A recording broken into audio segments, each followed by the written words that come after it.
Welcome back, everybody, to another episode of Candidly with Coffee. Another episode, and we are back. We are back. Sunday.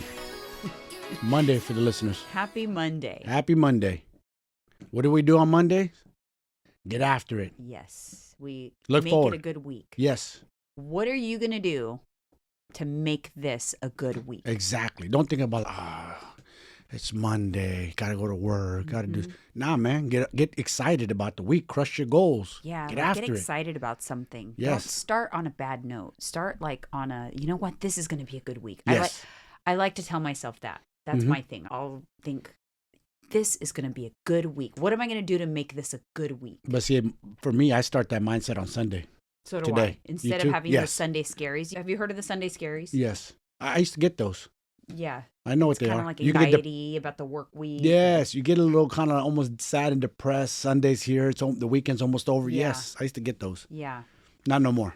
Yeah, a lot of people get that who hate their job. So I'm sorry for you if you get that or if you hate your job. Yeah. But There's a but to that. You can do something about yeah, it. do something Just about like it. weight loss, crushing your goals, working out.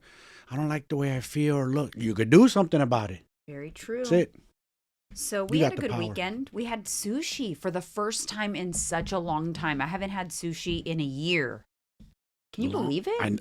We used to be sushi nuts. I know, and I thoroughly enjoyed it. It was so delicious. Every bite. We went to Ozumo in Santana Row, Oh man, which that is place. here in the Bay Area. That place is. If you guys haven't been there, legit. And let me tell you, Santana Row was on and popping yesterday. Yes, it was. There was so many people, just like good vibes. Like everyone was enjoying the sunshine, enjoying the summer. I really felt like joy in the air. People were happy to be at the mall and Yes. and going to the movies. The movies was packed. That movie Yes. theater inside Valley Fair. Yeah, the What's the name? Icon, the Icon Theater. It's a never really s- nice theater. We've been I've there never once. seen that many people at the No, movies. I've never seen that many people No. at the movie Well, theater. two big box office movies right now. Barbenheimer is what they're saying. Oh, Barbie no. and Oppenheimer. Stop it. Barbenheimer. Because a lot of Stop it. people did both. Of course they The did. Barbenheimer weekend. So the man, like me, if you didn't have your daughter to go with, I would go suck it up and go watch the Barbie movie. And in then turn, I'd you have go to go- suck it up and we're going to go watch the bomb that's going to destroy the world. Oppenheim, right? Oppenheimer? That's the Or scientist Oppenheim? name. Yeah, that created the Which one is it? Oppenheimer. Oppenheimer. Yes. Yeah. So, anyways, we went to the sushi, went to the mall. I picked up some organization. I went to my favorite store, the Container Store. I am How exciting. like, obsessed with organizing things right now. And I don't want you guys to think, oh my gosh, her house must be spotless and everything is perfectly organized. No, it's not. It's a work in progress. Yes, it's always a work Because in I'm always progress. trying to maximize space and make my house very functional. This is not what they call an almond house. Remember I explained to you what an almond house is? Yes.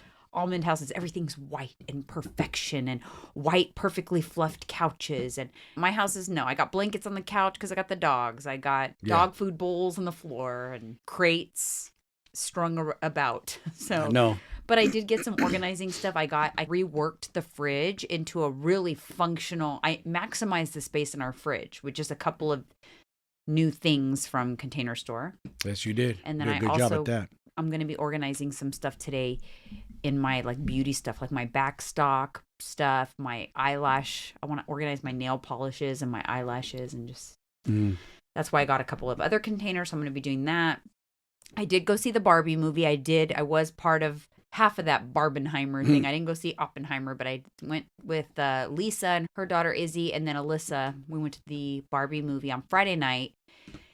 And first of all, there was so many people there dressed to the nines, like in dresses with platform heels. Like they were dressed like Barbies. I was shocked. I was like, what? It threw you What's off. Like, happening? I wore pink because Barbie pink. Barbie pink's my favorite color anyway. Chances are I'm going to be wearing pink regardless. But I wore pink, but I was in leggings, slides, and a sweatshirt. I was like, oh my God, we underdressed. wow. And the movie had some really cute nuances, like about that you remember based on playing with your Barbies. But some of it was weird. Really? It was just weird. I felt like the people who wrote that movie were like on an acid or a shroom trip. Like they were taking shrooms and wrote the movie. Probably. Because it had a little, just weird things. I don't know. It's just weird. But I thought it was cute, but a little strange. But I think it did very well. Actually, I think the projections for the weekend are $150 million box office weekend. Wow. Which is the most of any movie since COVID. Damn. Since the Breaking pandemic. records, huh? Breaking records, yeah. You know what it did remind me of watching the Barbie movie is that, because there's a Ken in it.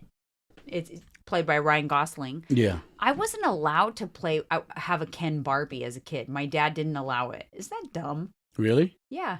He wouldn't allow me to have a Ken because God forbid Barbie had a boyfriend. So who the hell had Ken dolls then? Girl, like. That's still for girls, right? Yeah. Okay. It was girls who had their Ken dolls, but some parents, or at least my parent, not my mom, but my dad was strict and he didn't want my Barbie to have a boyfriend. Wow. Isn't that weird?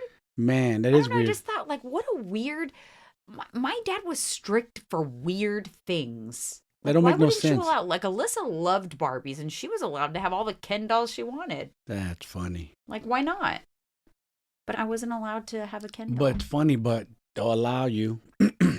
And I don't think fathers give it much thought, but almost every girl has a stroller and babies, and they're playing like mommy. Like their mom. I don't understand that. That's like you're training. Remember I talked to you about this a while back, and I was like, you guys are like training yourselves. Like training was when you're little. Like you want to play. What's interesting? Like the instinct to do that is pretty. Right. No one talks about that. Like how do you guys as little girls have that instinct? We already want to take care of babies. Yes. Like but what's interesting, they pointed it out in the Barbie movie, which crazy. made me stop and think. Barbie was revolutionary. She came around in, I think, the 40s, right? The 40s or 50s.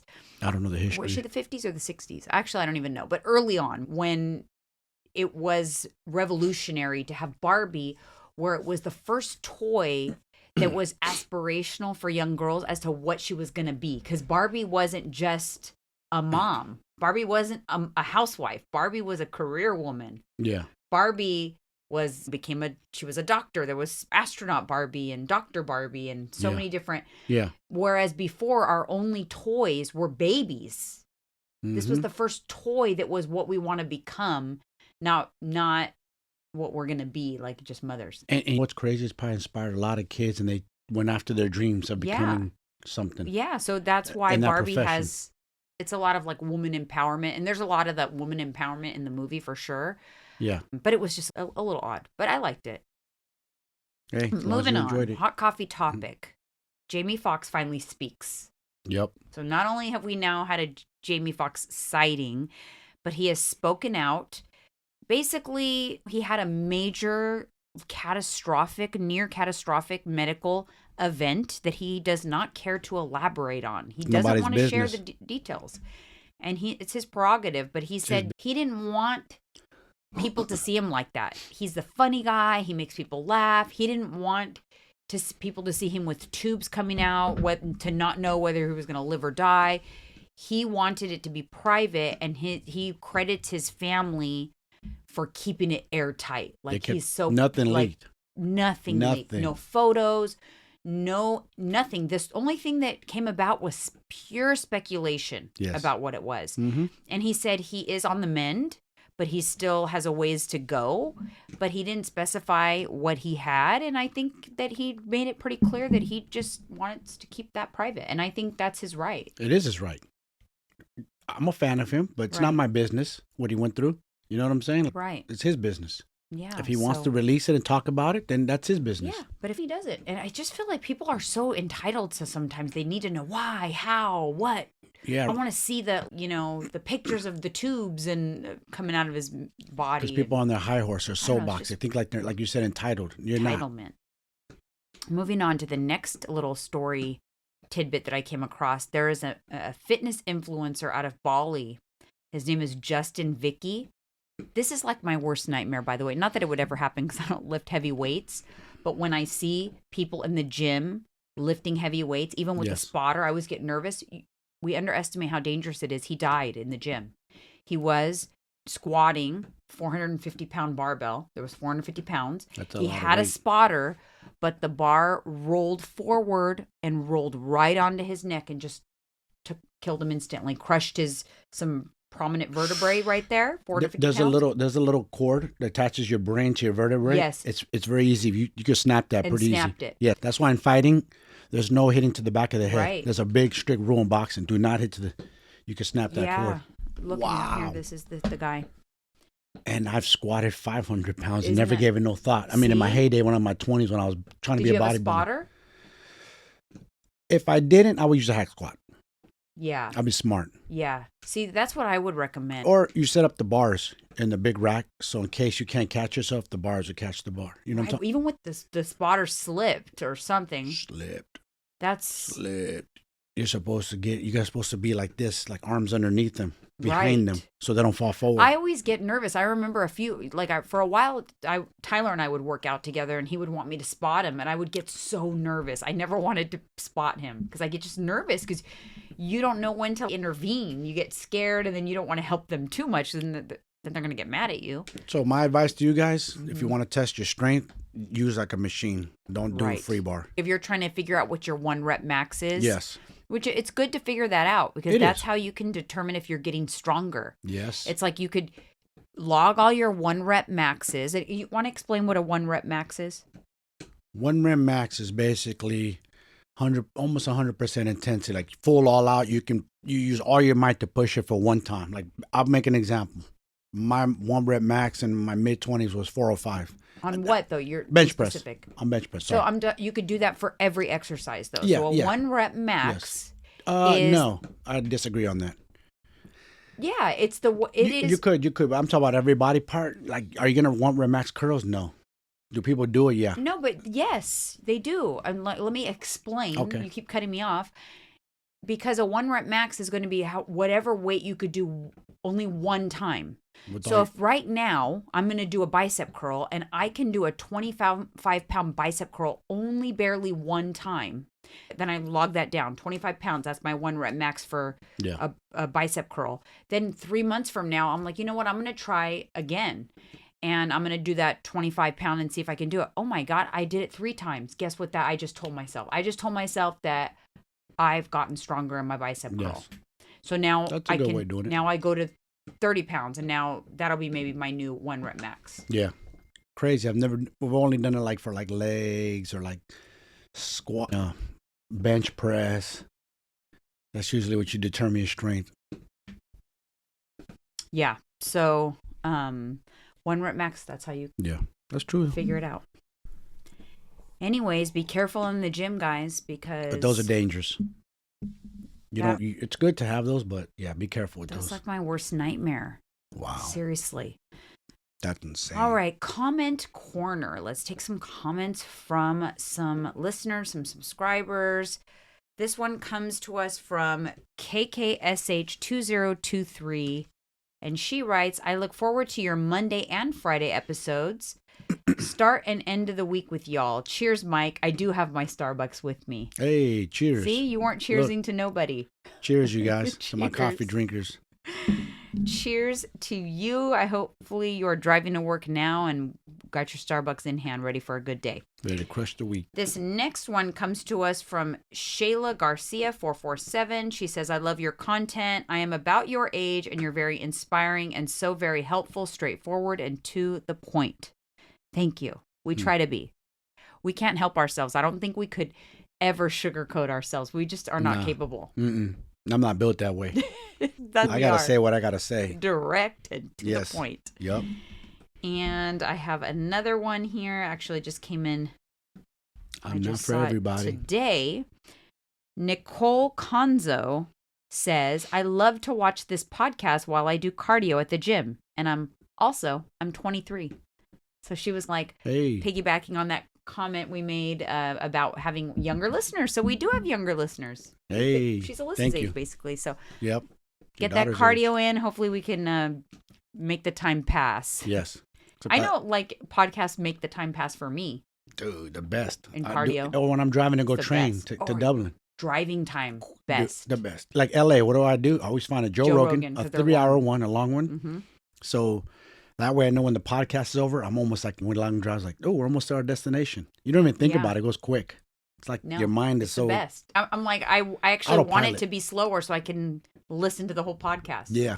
Yeah. I queue up enough podcasts that are going to take up the whole drive. Like Yes. when I'll go on, say, to Sacramento Yes. to see my sister or something, I would 2 listen hours. to Crime Junkie podcasts, and I would queue up 3 of them that would just play back to back. I don't have to touch my phone. Yep. Just See? get into the Crime Junkie. I love Crime Junkie, by the way. It's a good podcast. Alyssa got me into it. Okay, now on to the next comment. So we have a name, guys, for this segment, and this is going to be the one annoying comment of the week or of the last few days. Let's go. This segment is going to be called, from now on, Hold My Coffee. Because usually it means, okay, I got to put my coffee down. I'm going to reply to this. Yes. I'm going to retaliate a little bit. You got my attention. So this is the Hold My Coffee of the week. And it comes to us from someone I won't even bother naming.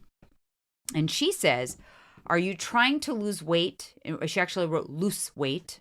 It's lose, L-O-S-E, lose. But she wrote, are you trying to lose weight? If you're in maintenance, you should be eating more than that. If you're in maintenance, you should be eating more She's than that. commenting on how much I mentioned that I eat about 1,400 calories a day during the week. Uh-huh. And a couple things on this. Okay, just a word of advice Let me get to my people. coffee for this one. Hold your coffee. You're holding my imaginary coffee. All right, let's go. Is you should never comment on somebody's macros at all. Whether you think they're too little, too much, too this, too that, because you don't know anything about them. You don't know their age, their weight, their activity level, their goals. You don't know what they eat on the weekends. You don't know anything about it. So there's no way you can make an educated comment about what someone's macros are. So for this particular situation, she was commenting when I was talking about that I ate 1,400 calories a day. I ate 1,400 calories during the week, actually. Yesterday, I ate 2,500 calories because I eat 1,000. I bump up my calories by almost 1,000 on Saturdays. I have a high calorie kind of refeed day. Yes. That bakes into my overall calorie deficit. But in order for me to be in a deficit, I have to consume about 10,500 calories a week if I want to lose a pound of body fat that week. If I consume more than that, I won't lose a pound of body fat, less than a pound. If I consume more than 14,000 calories, I will add body fat. So it's all relative to what my activity level is, what my stats are, what my BMR is, all of that. But somebody on the internet would have no way of knowing what that is for me or for anybody else that they may see eating 1,100 calories. Or my calorie deficit, if I were sedentary, would be about 1,100 calories. If I was a sedentary person, in order to be in a deficit, I'd have to eat 1,100 calories. If I was trying to lose body fat and not exercise and not move a whole lot. Yeah. So you just don't know. So it's just best not to comment on that at all. But I am, for those interested, going to do a video this week on understanding a calorie deficit a little bit better. Yeah. Like, I think people are still not grasping it. No. And even macros. For some reason, it's certain words that intimidate people. Yeah. And they don't want to learn. Yeah. They fight it. You know what I'm saying? I don't know what it is. Like diet. Like, wow, the devil. Diet. Yeah. Macros. Oh, Some people are macros. so triggered by certain words, Yes. too. Because I You know call what I mean? Saturdays cheat day. And people are like, oh, I don't call it a cheat. Call it whatever you want to call it. Call it whatever you want. I don't care what people call it. Slipping Saturdays, like you're slipping on whatever eating. You want to call it call happy Saturdays. Yeah. Like, I just have always called it cheat day. I always will. I really don't care. Yeah. What? Well, yesterday was people Sushi Saturday. I just call it whatever. I've always called it a cheat day, whether or not it's tracked and I'm being good, or if I'm going off the chains, I call it a cheat day regardless. Yeah. There's many different levels of a cheat day for me. Yeah. They don't all have, it's not one meaning. It's just in history for me, I've always had a day that was a little looser than the rest. Yeah. Regardless of whether it's really loose or just a little loose.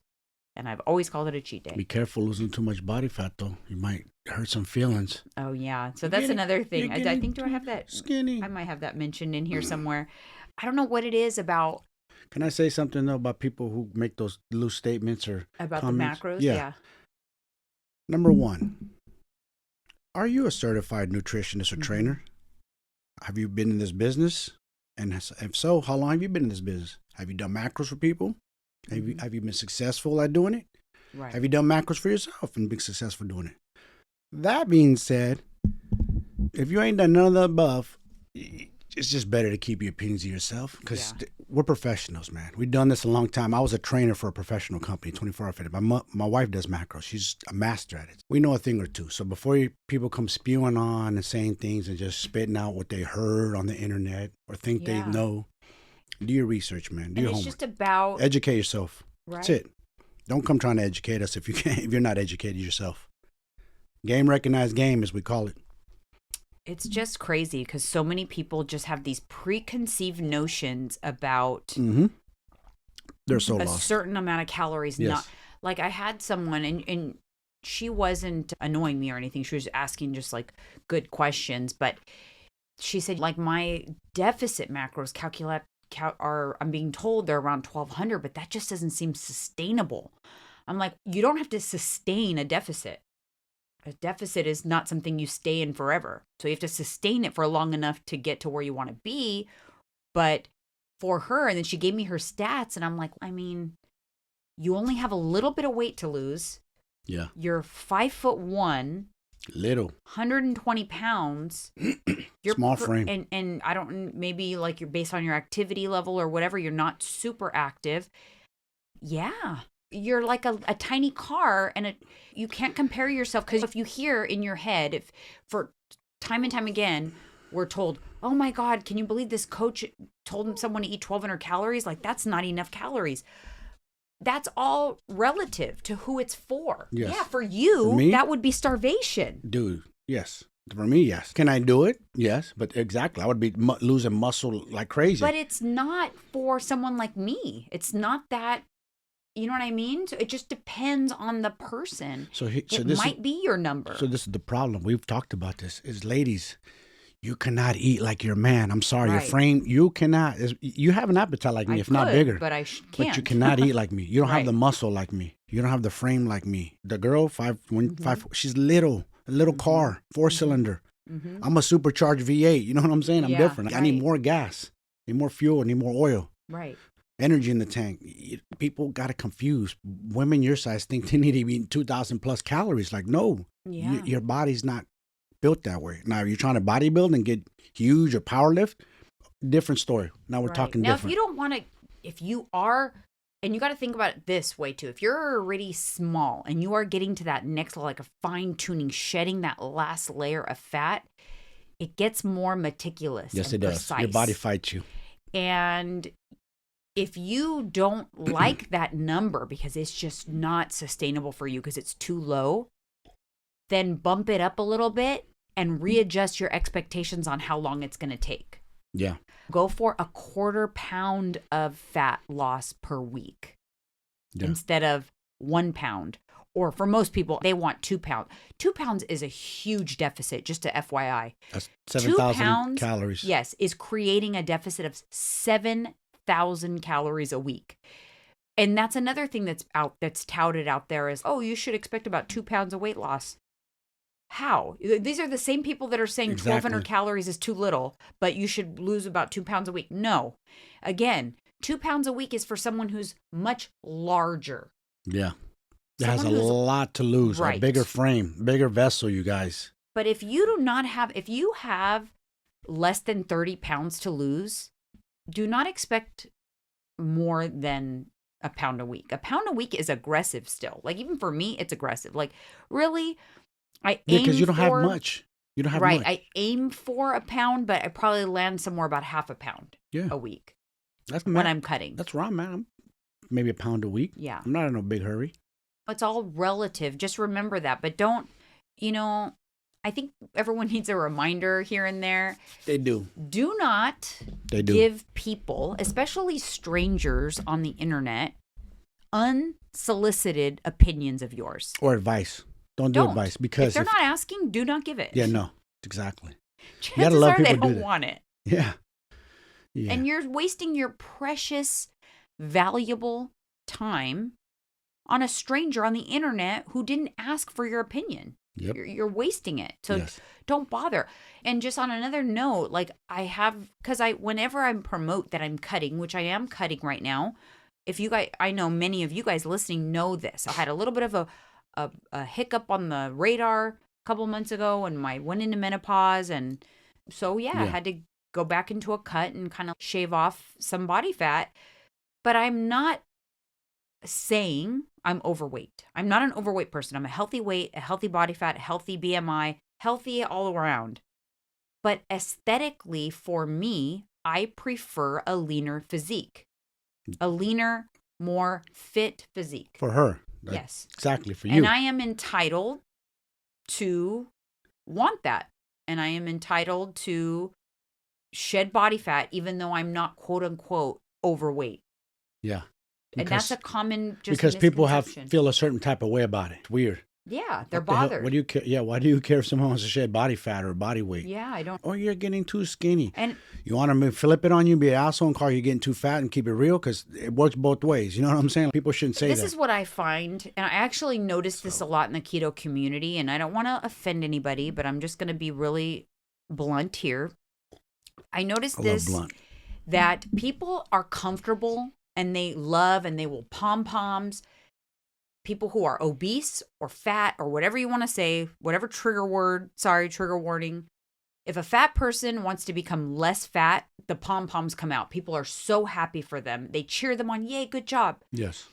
If that less fat person wants to keep going and become a fit person, then everyone gets concerned. Yes.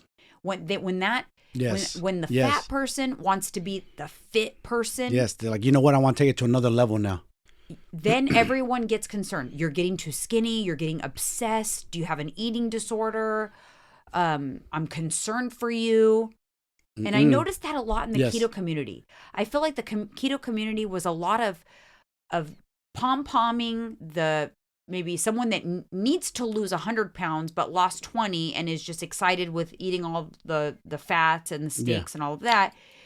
But take it to show up and be a fitness body or fitness person, and everyone gets uncomfortable with it. Yes. And let me say something about that community, because I went with you in Texas. Yes, Austin, Texas, a KetoCon. KetoCon. And maybe my expectations were a little high. But I thought, people are in keto, they're going to come and be in good shape and this and that. Boy, was I wrong. I was super wrong. Like, that's what was concerning to me. It was like, whoa, I thought this was supposed to be like a healthier community, a different way of eating. Right. We're all on this journey, but no. And I felt like it was, and that's what I mean. And because in the fitness world, like you go to what is it called? San Jose, the Fit Expo or something like that. You go and you get motivated. Oh, yeah. Because people are walking around and they are fighters, fitness people, just fitness. In shape. Yes. Yeah, like they're in shape. And I would get motivated. Or I went to Olympia one year and I was so my sister and I, we got so motivated, bought all kinds of supplements. Like it was like inspiring and motivational. I expected that when I went to KetoCon. Yeah. And I was... disappointed. Sorry, you guys. To say the least. Hurt your feelings. I'm being honest. No, I was. And I was like, honest. Hold on a minute. And this is where I felt it. And then I went to another show that I was actually a speaker at. And I felt the vibes like I was not welcome there. Because you're not one of us. Yes. You don't belong here. We are getting the pom-poms out because we lost 20 pounds. And we don't care that we still have 75 pounds to lose because we just want to eat all the fats and get excited about my butter in my coffee and my coconut. When I did keto, I did it 100%, and I have pictures to prove it, the evidence. We documented all. Right. And so you can use keto. Yes, you can. And become that fit, lean body, because I was fit and lean on keto as well. You can do it on any nutritional profile as long as you stick to it and stay consistent. But what I realized is it wasn't about that in this community. It's, are you one of us or not? If you're too fit and too thin, unless you're a male, I feel like they were accepting of the males. Yeah, some of the males are pretty yoked. Yeah, some were fit. That's awesome. But it wasn't the vibes weren't there for the fit, like a fit muscular woman. It was hard to explain, but it's kind of what turned me off. They almost look at you like you belong in. You got to go over there with the fitness people. Huh? Yeah, it just turned me off about the whole thing. Yeah. They didn't want to know what it was going to take to keep going. Yeah. They're just like, no, we just want to eat everything we want. As long as we don't eat carbs, we're good, right? We can eat exorbitant amount of foods because it's accepted. I can go to the barbecue place and get a huge tray, because there was a barbecue spot, Of course. of meat, and just, yeah, look at all this. This is keto. I love keto. I'm like, yeah, but you're eating 3,000 calories worth of keto. Yeah. And you know what? That's and, not. and you know what else? And I bet you if we had a crystal ball and we fast forward to today, I bet you 90% of them ain't even keto no more. No, and they're fell not. off, and are probably even in worse shape. I didn't just say, No, you gotta or be the honest, ones man. that wanted to take it to the next level, and like they wanted to go from, okay, they lost their 30 pounds on keto, Yes. but they want to keep going. I've seen a trend where they come off of keto and they start finally talking about carbs, but they have to be careful because their following will come at them. So they're real delicate about it. You guys, now I'm low carb. And then eventually they'll say, now I eat clean carbs, whole foods. And then they'll just stop talking about keto. Then they'll stop talking about keto altogether. Yep. I came out guns blazing and did a video and said why I'm not keto anymore. Yeah, and I just came out and explained it. I didn't play any games. I explained why I switched and why I went to balance, and it was a excellent move for me. I don't regret it for a minute, because I have such a good, healthy relationship with food and balance and moderation and all those things. And I felt like I was going down a bad path with keto. I was doing things that were disordered. Restrictive too. It's tough. Yes. Because you have to be honest. At some point in time, you're going to crack. Yeah. There's only so many 1%ers in the world that are super disciplined, that eat 100% on all the time. And those usually are super successful influencers that are on all the time. Other than that, the rest of us now, if you're listening in your keto, I'm not saying you can't achieve your physique goals on keto. You absolutely can. Oh, yeah. You absolutely can. You did when you were like I keto. said, we'll put it up there. If you love eating keto, then that's more power to you. It's absolutely if it's working for you, stick with it. Yeah, and if when you decide you don't want to, you could still achieve or maintain your physique goals not on keto. So it's really up to you. That's not what I'm talking about. What I was just talking about was just the community aspect of it. Yeah, I know what you're talking about. Was very cliquey. It was weird and strange, almost incestual. Yes. A lot of things. Oh man, if I could really talk. Yeah. I could really talk. I know. But anyways, moving on. I got a comment. It was actually on my Instagram, but I thought it was a really good comment and something we could talk about on this episode. So let me read the comment. I'll put it up on the screen for those of you on YouTube. She writes, she was wondering if we could talk about bulking in one of our podcasts, specifically for women. She's not ready to bulk quite yet, but the thought of adding weight or fat really scares me, she says. What is your experience? How much do you end up gaining as far as fat? Do you grow out of your jeans while bulking? I'd like to grow bigger glutes, but once I finally get to the point where I'm feeling lean, will be scared to put on fat during a bulk because it's taken me so long to finally lose the body fat. Not really sure what to do or how to handle this. Okay, so let's talk about bulking. First and foremost, my listeners are women, so let's talk to the ladies. Ladies. Do not bulk. You do not want to do a traditional bodybuilder bulk. No. In the sense of the word. Bulking is not necessary to grow muscle. Now, what is a bulk? Bulk is where you just eat all the calories you possibly can. Yes. And you lift weights. You lift heavy weights because you have all this energy. Yep. And you lift and you eat and you lift and you eat. You eat lots of protein, lots of everything. And during that process, you'll gain muscle and a lot of body fat in the process. Yes, I've done it. That's how you got overweight, bulking. Because I come from that stupid 90s bro science, and hey, just eat everything, eat as many eggs and burritos with steak and burgers, and then you'll take it off after. Oh, easier said than done. The bulking's fun. Don't get me wrong, that's easy. The hard part is, because guess what? Leaning back out. Because if you want to maintain that muscle that you put on, you have to lean back out very slowly and strategically. Yes. So you have to be okay with being bigums for a while. If you're trying to bulk. If you're trying to then lean out but keep the muscle that you did. Because otherwise, if you try to lean out too quickly after a bulk, guess what? You're going to lose the muscle that you just worked so hard to put on. Yeah. So let me tell you what I recommend instead. I recommend instead a lean bulk. So a lean bulk is in either maintenance Or if you can handle it, if you slightly above maintenance. So you bump up your calories. So maybe you did a cut, you got lean, you see what you're working with, and you're like, okay, I definitely would like to put on more muscle than this. So now I'm going to go into maintenance. And I personally would start in maintenance, not even in a little surplus. Would start in maintenance, and I'll explain why in a second. But you'll keep your protein about the same or more as that you were doing during your cut. So basically, you're just going to add in carb calories, maybe a little fat calories, but your particular macros will depend on you. So we can't really talk about that. But you'll go into your maintenance calories. You'll cut out cardio. So treadmill and running and That's got to HIIT go. classes and all of that, that's got to go. But I still recommend movement. So you still want to set a daily step goal. But all of your time needs to be spent lifting as heavy as possible. If for this particular comment, you want to grow your glutes 2 times a week, you should be doing glute focused days. You want to do like Romanian deadlifts, hip thrusters, deadlifts. Love Squats deadlifts. is more quad, FYI. So you want to work the hamstrings, work the glutes. But you definitely want to do legs twice a week if you're trying to grow that. I recommend taking creatine. Yes. 100%. It's working like a charm for me. Because the key is you're going to have more calories in you than you did in your deficit. So regardless, even if you are not in a surplus, you are going to feel stronger than you were in your deficit with these added calories. So you want to put them to work.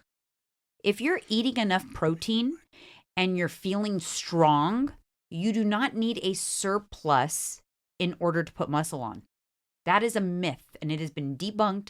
That is old school bro science. Yeah, bro science. That's because I came up on that bro science. Right. Because yes, bullshit. Can you maybe put on more rapidly more muscle in a surplus? Yes, but here's the kicker. Because you are also putting on so much body fat, when you go to lean out, you're going to lose that extra muscle anyway, because you will always lose fat and muscle when you're in a cut. It's tricky, man. It's a science. It is. Because you've competed. I saw your body transform. It's like you were like chip over here, chip over there, chip until you were ready for competition day. And when I've put on, since my competition days, because I did a DEXA body scan. Actually, I did a DEXA body scan when I was keto. And then I recently did one like last year after going off of keto, but being in maintenance for a while. And never in a surplus, but in maintenance, I was able in a year's time to put on 7 pounds of muscle, which was high protein, dedicated resistance training with Alyssa. She was training me at the time. And 7 pounds? And I did not, yes. That's a lot. And it's documented. I have DEXA scans to show it. That's so crazy. My weight stayed about the same, but I have significantly more muscle. That's why I'm excited to do a good solid cut to reveal it, because I'm much more muscular than when I competed. But I didn't have to put on a lot of body fat in the process of that, because I did it slowly. It was like maybe a year and 3 months or something like that. And I did not do it in surplus. I wouldn't recommend it because mentally it's very difficult. And if you're already feeling that, like you're worried about how your jeans feeling tight and all of that, you're already going to feel bigger in maintenance because you're going to have more calories in your body. You are going to have more stored glycogen in your muscles when you go and you're lifting heavy. Your body will be like, oh, she's lifting heavy. Let's put more glycogen in the muscles. Yep. So you're going to feel that fullness. And even without a surplus, you're going to feel that fullness. Just something to think about. And it's a slow process also. And if you want to actually see some gains from that lean bulk, you want to commit to at least 6 months, doing it for at least 6 months. Patience wins the game. Yeah. People in a hurry never win. What do we say? If people understood this is a marathon, don't be in a hurry. It's a game. You have to do. Yes. It's always pushing and pulling. Yes. You cut a little bit. Yes. You lean bulk a little bit. You cut a little bit. You just going back and forth. And that's what if you're constantly wanting to be a work in progress, that's what you have to do on a consistent basis. So you would want to do 6 months in maintenance, lean bulk maintenance where you're, like I said, you're getting the protein in, you're hitting the weights hard, you're cutting out the cardio, but you're still moving your body like in steps and things like that. You want to get a scan at the beginning of this maintenance period. And so that you can get a scan, maybe get monthly scans or every couple of months, get a scan to see what your body composition is doing. The scale will not help you. You will not know what's happening based on the scale. You have to invest in the scan so you can see, oh, wow, the scale has like maybe it's gone up a pound, but wow, it looks like my lean body mass has gone up. If people only understood that. We're so stuck on a number on a scale, right? Like I told you, I would like to challenge myself and go down that 170 rip, but if I could stay around 180 and still keep losing body fat, keep my muscle, that's even better. You know what I mean? Especially when you get lean, like where you're at, where I'm at, the scale is not really useful unless you have a lot of weight to lose. If you have someone who's on their weight loss journey and they have 30, 40 pounds to lose and they step on the scale every couple weeks for check-ins, it's very useful. Yes. At the stage I'm at, it's not, if I don't poop, like the scale will be skewed. It's just not effective for me. I need to have different measurements of tools. For me, it's photos. People often ask me, how much weight have you lost? Because I've been cutting and taking the berberine. I'm like, I don't weigh myself. Now, how do you know you're progressing? Because you're saying you're progressing. You're saying you've lost weight. Because I know my body that well. Yeah. Okay. I know that when I'm about this percentage of body fat, my abdominal wall shows. I know when I'm about this percentage of body fat. When I get like really lean, my next stage is I get this bicep vein that shows. Yeah. Like even when I'm be sitting right here, there I would have a bicep vein like that's right here on this right side that would show. I know my level of leanness based on how my body is looking, where the cuts are, where's the definition. Yeah. So the scale is not a great tool at this level because my body weight probably is about the same or fluctuates up and down. So if people, going back to what you said, so if people got away from the scale and saw, oh, yeah, I'm still the same weight, or I gained a pound, guess what? I lost a few percentage of body fat. Yeah, but look at what, so look at what the scan is saying. Yes. So to summarize for the lean bulk, okay, take your calories or take your macros to maintenance. Your protein should be pretty high, 0.8 to 1 gram of protein per pound of body weight. Minimum. 0.8 is minimum. Aim for, if you're trying to like put on muscle, you're trying to maximize that, go for a gram of protein per pound of body weight. Yeah. I would say that's erring on the side of more protein than you probably need. So go for that. No cardio. So cut out HIIT classes, cut out running. You want to do low intensity movement. So walking is ideal. Yep. Okay. So you still want to move your body, still want to get like steps at a step goal, but nothing high intensity. You want to just do a low intensity cardio. The one supplement I would recommend 100% is creatine during this phase, especially. Facts. Obviously, we talked about protein, but good quality protein. So like you can supplement with like whey protein and do protein shakes, but also animal protein. So like lean protein, milk, dairy. Don't be afraid of carbs. When you are, especially when you're in maintenance or when you're trying to put on muscle, you need your carbs. Do not be trying to put on muscle on a keto diet. It's not going to be as effective. You want to eat the carbs. You want to have 40% of your calories should be coming from carbohydrates. It's going to help you with the strength. The strength is what you're going to need to really tell your muscles to grow. That's true. Okay, you need the strength because you need to. The carbs will help you push. You need to help for your muscles to send that signal to your brain, those nerve endings that say, hey, she's pushing some heavy weight. We need help over here. Yeah, we need Let's to grow these things. Yep. And that's what you're doing. You need to ask yourself, are you sending that message? Like when you're working out, are you sending that message? Is it hard? Are you pushing hard? Exactly. And then you're going to want to do five days a week, 4 to 5. So get your before scan and then scan throughout the process so that that's going to help with your motivation. Say, okay, this process is working. Yep. You're going to want to do this for a minimum of 4 at the very minimum, but like plan on a 6-month process.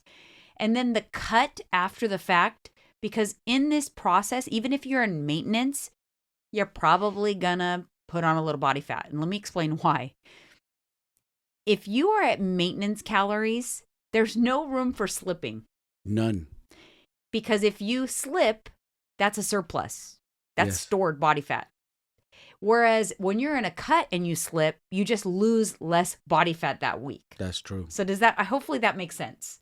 So that's why even in maintenance, you're going to put on body fat, because any slippage, any off calculations or whatever results in the surplus. Yep. That's how it works. So you will be doing a cut after, and plan on that cut being a slow cut. So like a 3 months, a 3-month cut, slow. Do not speed the cut. Even if you have, maybe you put on 5, in this 6 months, maybe you put on 5 to 10 pounds. Somewhere around there, right? You want to lose that slowly because you want to keep the muscle that you just put on. All that hard work, don't let it go to waste. Right. And don't chase the weight on the scale either. Don't try to get to the weight you were before, because now you're recomposition, right? Yes. You've changed your body composition. Just try to get to whatever body fat percentage is your goal by doing another scan. That's a good Does that make sense? Yes. Because if you just spent 6 months trying to put on muscle, and when you started, you were 120 pounds. You were lean, but you wanted to put on muscle. You put on muscle for 6 months. Now you're 130 pounds. And in your head, you're like, I need to get back to 120. Yeah. How does that make sense? Because they want to see what they look like at 120. Some of the weight you put on was muscle. Yep. So you don't want to lose that. You're not trying to get back to that old weight. What you're trying to do is get back to the old amount, leanness. Strip off the fat. Get your body fat percentage back. Maybe when you started, it was 20% body fat. Now it's 23% body fat. Get it back to 20% body fat. Maybe the scale is at around 125, and there's your 5 pounds of muscle. Yep. You know what I mean? It's like having a big old piece of steak in front of It is you. a project, you guys. It is science. With a bunch of fat along it. And you're like, Yep. this filet mignon don't look that good. But you left the fat so it can cook. And then when you want, you trim it off and it looks much better. Exactly. Same thing. You're just trimming off the fat. I don't think people see it that way. They don't vision that underneath. There's a lot of muscle under there because they've never seen it before. So they don't believe in it. Like, it's there. It's there. Believe me. It is there. Let me tell you, if we snapped our fingers and had to go back in prehistoric era and live with the dinosaurs, we'd all be lean. Trust me, there was not a lot of food back then. And you know what the other lean. thing is? You don't really know the condition of your skin or what your body's going to do until you really strip down the body fats. Yeah, Because it's sometimes true. I feel like if you look, you think, oh, there's no way this is going to disappear. This is skin. Yes. Sometimes it's not. Subcutaneous fat's thick and it looks like it would be skin, but it actually goes pretty flat. Like, I think that I never thought I could lose, because I always had a heavier midsection. I never thought I could lose my belly, my little belly fat. I thought that was like skin. But when I got to show weight, I was so lean that I could pinch the skin. I could pinch it and it would like form, and then it would go back. You know what I mean? Yeah. Like, I know it what was you mean. so, because there was no body fat there. Yeah. It was just skin, and it did retighten because it was tight. Yeah. It wasn't too loose. Like I told you, I've got lean. I got real lean on keto, but I never got down to even another level. There's more. Yeah. I haven't taken it that far down. And it's okay to want to see. Yes. It's your body. You can do what you want with it. Exactly. I just want to see. Yeah. Sorry if it's too skinny for a lot of people. And the out there. last thing I would say to someone who is doing this is trust the process. Yes. Work with someone if you want like that second set of eyes to help you, but trust the process and know that, yes, it's going to come with, oh my God, panic mode. I feel like I'm getting chunky, or I feel a little tighter in my jeans and all of that. And all of that still happens. And that's just with the lean bulk. But definitely dirty bulk, no, don't even think about it. No. It's a bad idea. Very bad idea. But I think it's a great thing to do. I mean, I did it and I'm really happy with it. Changed my body. Really did. It was crazy. I saw it. And then I did something with your trainer too, with Matt. He did a diet for me or menu plan, and then I lost a lot of body fat as well. I'm talking about the muscle I put on after just in the last couple of years. Oh, you put on a lot since that competition? Right. Of course. Is what I'm saying. Like and you got this. Now you're going to see what you really look like after all these years. Yeah, but I feel just much more muscular. Yeah. For sure. You've definitely gotten stronger too. And then just like I said, be careful going off plan when you're doing this. Having those, if you have a vacation or something crazy, because like I said, you're not building up a cushion throughout the week to have a crazy weekend of eating when you're trying to lean bulk just ends up in body fat storage. Yeah, you'll be surprised how many calories you go over quick. And then you're going to have more fat to lose at the end of this phase. And then when you have, the more fat you have to lose, the harder it is to keep the muscle you put on because you'll lose both. And you don't want to do that. And listen, my advice to you guys, don't get overwhelmed. I know this sounds like a lot and we're spewing this and that. It really isn't. Mm-hmm. You just have to take the time to learn it. Learn about yourself. People want to learn about everything else in the world. They want to invest in this and that and this. Learn about yourself. It's the best thing you could do. And the other thing I wanted to talk about really briefly to close things out, and we've talked about this before, I mean, we talk about it between you and I. What's that? Is when you are faced with something, a problem, so to speak, for whatever, why you can't do something, why you can't lose weight, why you can't. Something I like to say that really applies to any situation is focus on solutions, not problems. I like that. I always say that. People always say, I can't or something. They always look for an excuse. I'm busy, I'm this, my kids are this, or like they have lots of excuses. And they have no problem stating the problem. No, they'll state 100 problems as to why they can't do it. But they never say, maybe there's a solution. Maybe I can do it. I don't understand people's mindset. It's weird how people's mind is I know. wired. I remember we were talking. It trips me out. We were talking a couple weeks ago because there was a little mishap with the stove that was getting installed. And you came to me and said, hey, like the installer's here and we have a problem, but we have a solution. And I was like, I like that. Yep. I don't care if there's problems. And when I was in management at Netflix and I had an employee would come to me, they would say, hey, Jeanine, we have a problem. And I'm like, do you have a solution? Because don't bring me a problem unless you have a solution. Exactly. Because problems aren't going to do me no good. No. So you always want to present a problem with, hey, look, this is what's going on. This is what I suggest we can do about it. That is, and I take that advice for everything. I'm not just talking about like in your personal life. Take it for in your employment life. You go to your manager. Do not bring your manager problems. Yeah, don't. Bring them solutions. Bosses do not like problems. That will climb you up the ranks very fast. Yep. But in your personal life, it'll climb you up the ranks in whatever goals it is that you want to achieve. Exactly. Stop focusing on your problems. Oh, like I want to lose weight, but I have a bad back. Oh, okay, what's the solution? Because the bad back is not going to go away just because you said I have a bad back. Yes. It stays. What are you going to do about your bad back? Yeah. What are you going to do to make it better? Or what steps are you taking? Or I'm not going to go, I can't work out because I'm too busy. I'm just my life is crazy. I'm too busy. What can you do to change that? Exactly. What can you give up? What can you give up? What can you sacrifice? Can you sacrifice an hour of your phone time of being off social media, an hour or two? Can you live without that and work out or move? Focus on the solutions. Yes. Stop with the problems. And if you are one of those negative Nancys that just wants to talk about your problems, but you have no intention on actually solving them, newsflash for you, nobody wants to be around you. Nope. Nobody wants to be around that kind of energy. They don't. So you need to do some self-reflection. Bad. You need to go to a retreat or something. Yeah. Something. Do yourself, if you want to know if you're this person, pick up your phone, look at the people that you text, the 3 people that you text most often. Read the last few texts that you've sent that person. If it's problems, drama, complaints, yep, you need to do some self-reflection. Yes. What do we always say? We don't allow those kind of types of people to come into our lives. Right. They're disruptive. The energy is no good. Yeah. I don't want that energy. You take that energy, go somewhere else with it. Yeah, you have to protect your energy. Everybody has problems in the world, but that's just the way it is. You got to find solutions to deal with it. We're all going through stuff. And it's okay to talk about your problems with those 3 people. So your 3 top people, your 3 top confidants. But are those conversations riddled with only problems? Or do they include solutions? Exactly. Are you talking about, hey, this is going on, I'm so stressed, I really need to do this or that or this? And there's solutions embedded in these conversations, because if they're just Debbie Downer conversations, I really want to lose weight, but this. I really want to lose weight, but that. It's always this. It's always that. It's always, I don't have enough time, or my back hurts, or my legs. It's always something. But this is what I say to that. You're still in control of what you put in your mouth. Mm-hmm. That's it. You're still in control of what you're doing. You know what I'm saying? Yeah. You don't get a free pass because, oh, my back's hurt, so I'm It's just like going to eat whatever.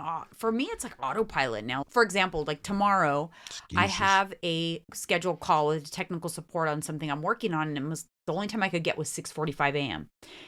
I'm like, shoot, this is going to throw off my whole schedule because I'm supposed to go to Orange Theory at 7. I can't really go much later because I have this, that, and the other scheduled.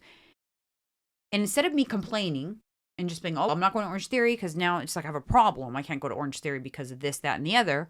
I'm like, okay, this is a problem. What's my solution? What can I do about it? So I'm thinking, all right, I'm going to rework my schedule a little bit.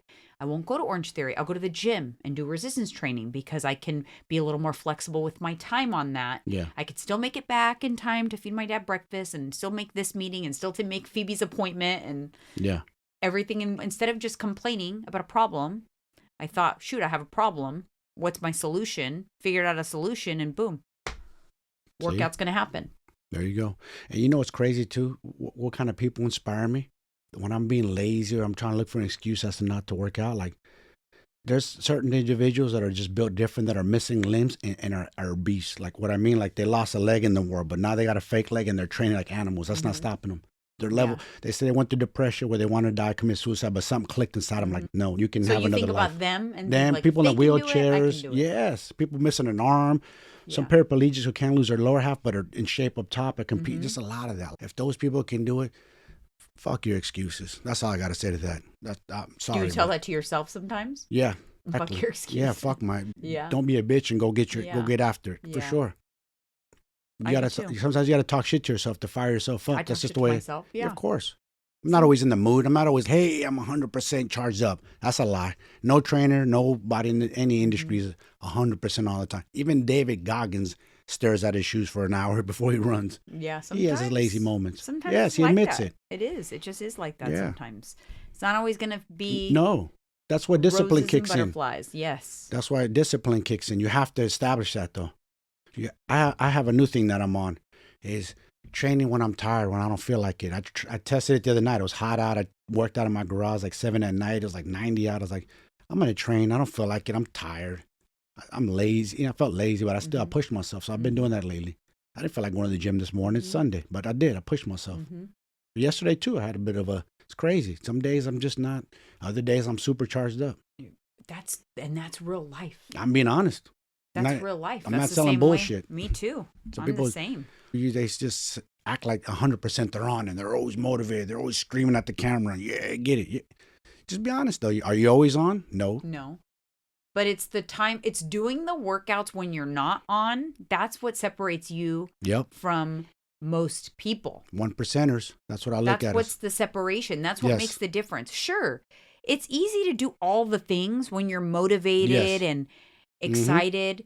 But what really matters is doing the things that you don't feel like doing when you don't want to do them and you don't feel. And guess what? When I do them, I feel so good, so accomplished after. Yeah. Like today, I felt good. If we didn't have this podcast, I could have did 2 hours. I was just in the zone. Yeah. That good. Damn, I ran out of time. So, I always find that you do that. You always have your best workouts on the days that you don't want to work out. It's weird, huh? Yeah. It's like I want to go for hours. I'll probably go 3 hours. Who knows? I don't have limits. I can go till the wheels fall off. Yeah. I'm one of those. You are. I'm not. I got to get in, get out. Get in, get out. All right, you guys. Thank you so much for tuning in. If you haven't already subscribed to our channel, hit that subscribe. Make sure you are following along on YouTube because I have some good videos coming out this week. And then, of course, if you have not already left us a 5-star review on Apple Podcasts, I will link that down in the description. Thank you so much, and we'll see you on Friday. Have a good week.